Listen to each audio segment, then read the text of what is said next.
In the year 987, Russian ambassadors came south into the sun to see Byzantium. They told their prince, the ambitious Prince of Kiev, that they couldn't begin to describe the splendour of St. Sophia. They could only say that God dwelt here within it, and they were all baptized. Just as it intended, Byzantium had dominated its neighbours with pious splendour and magnificence. These Russians, though, were tough and warlike. Despite their newfound faith, they still hovered dangerously on Byzantium's northern borders.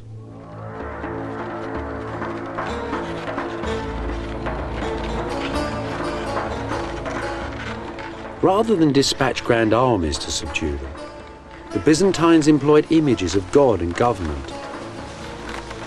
They built churches in Central Europe, the like of which the Northerners had never seen. And sometimes, too, the Byzantines sent bishops and ambassadors, men laden with wisdom, relics, and the word of God.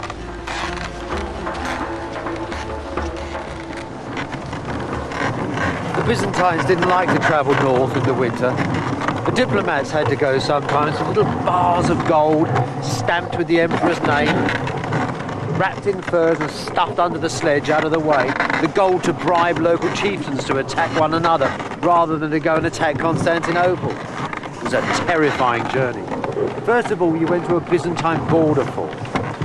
There the governor tried to grab a few of the sons of the local princes to keep them under control. And then you set out across the icy wastes.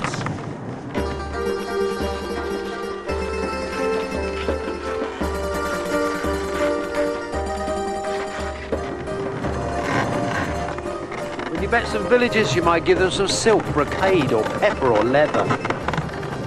But always out there as shadows hiding in the woods with a pecheneg.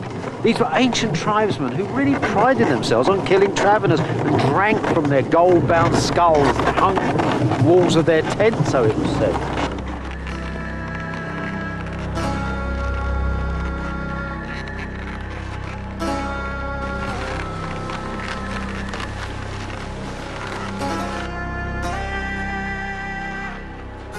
After months of travel, you'd arrive at the side of the frozen river Dnieper and look up at the great fortress of the ruler of Kiev, the prince of the Varangian Rus. Before Byzantium, the princes of Kiev had all lived in wooden huts.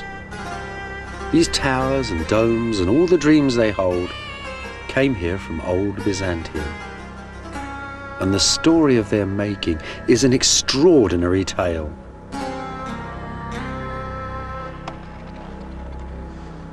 This little area here was once the centre of Kievan Rus, a little stockade just 600 yards across.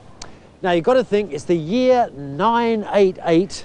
There's Prince Vladimir, a Byzantine bishop, and a lot of Byzantine craftsmen are coming out here. It's just before dawn.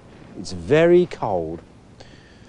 And at a particular holy moment, after a prayer is said, they plant the position of the altar.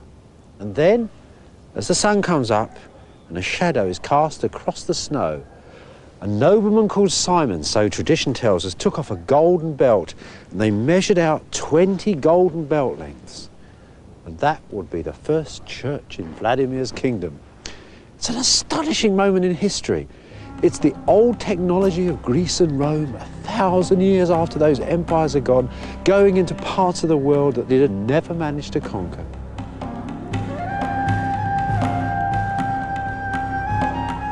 Vladimir's church is gone now. There's still a few bits of the floor left, though. Some precious relics of a tremendous Byzantine achievement.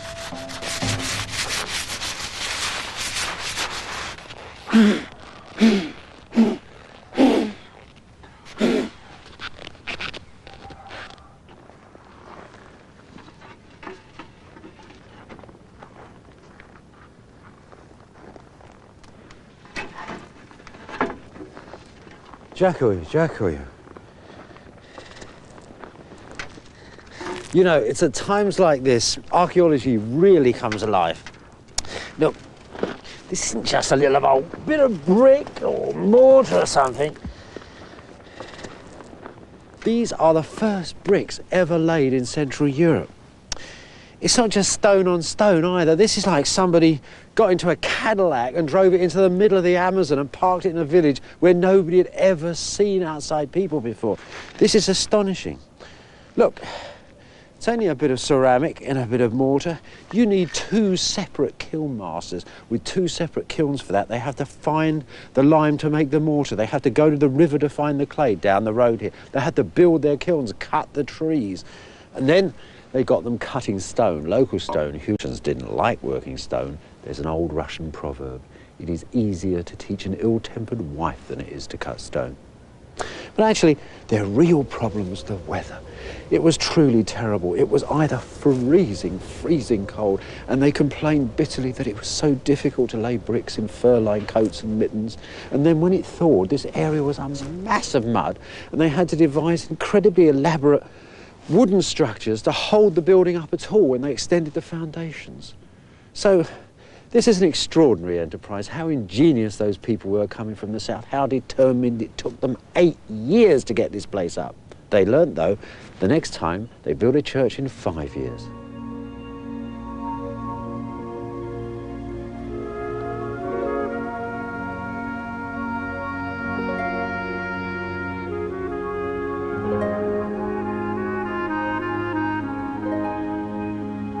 This is the church they built, the Cathedral of St. Sophia of Kiev.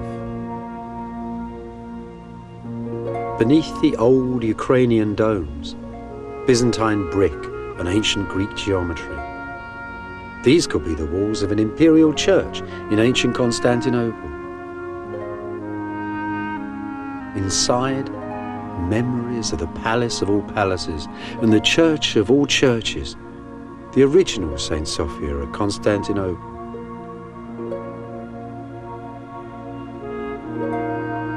And gleaming mosaics too, made by Byzantine craftsmen sent here to work for Vladimir's son, Prince Yaroslav. Carefully preserved images of Jesus, Mary and the saints, images of government and holiness to pacify the north. The heavenly court of old Byzantium, floating high above the Prince of Kiev.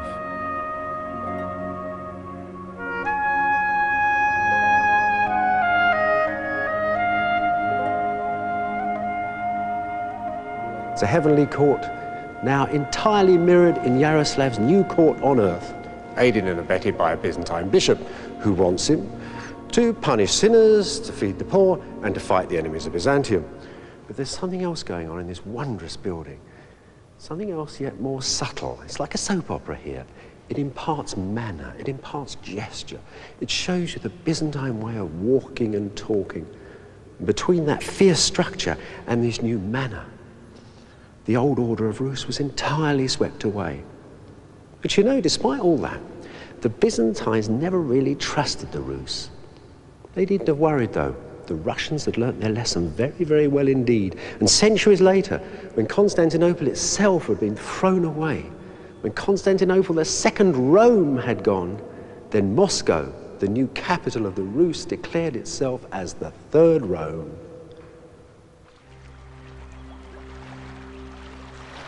Just as the dangerous northern tribes passed under Byzantium's golden spell, so did its southern European neighbours, in Greece and Italy and the islands of the Mediterranean. Venice, that ancient little town set on the mud banks of a North Italian salt marsh, was the owner of a powerful fleet of warships, as much a menace to Constantinople as were the tribesmen of the north. Beneath the stones of Venice, then, the bricks and columns, the technology and arts of old Byzantium. Just like Kiev, Venice's first churches and its most powerful images of God and government all came here from Byzantium.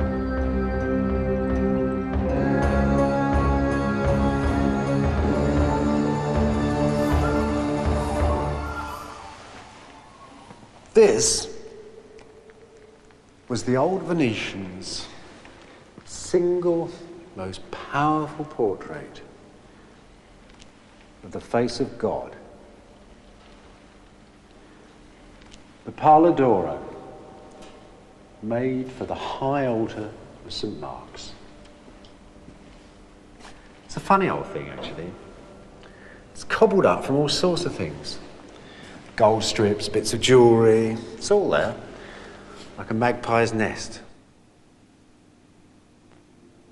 The single most beautiful things about this is these wonderful plaques of enamel. They're Byzantine imports. They were made in the imperial workshops in the year 1105, and they're probably copied from the decorations of a chapel in the imperial palace of Constantinople. That's Christ in the centre. All around him, and all in order, large to small, is laid out the court of heaven, just as Byzantium's foreign kings and princes decorated the emperor's court of Constantinople.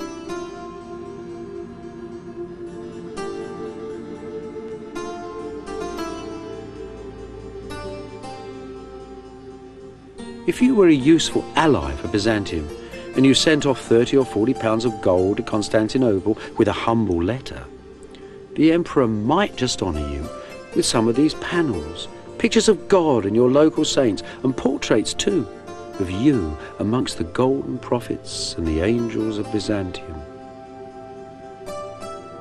This was the power of Byzantium abroad, its prestige, its foreign policy. This little chap here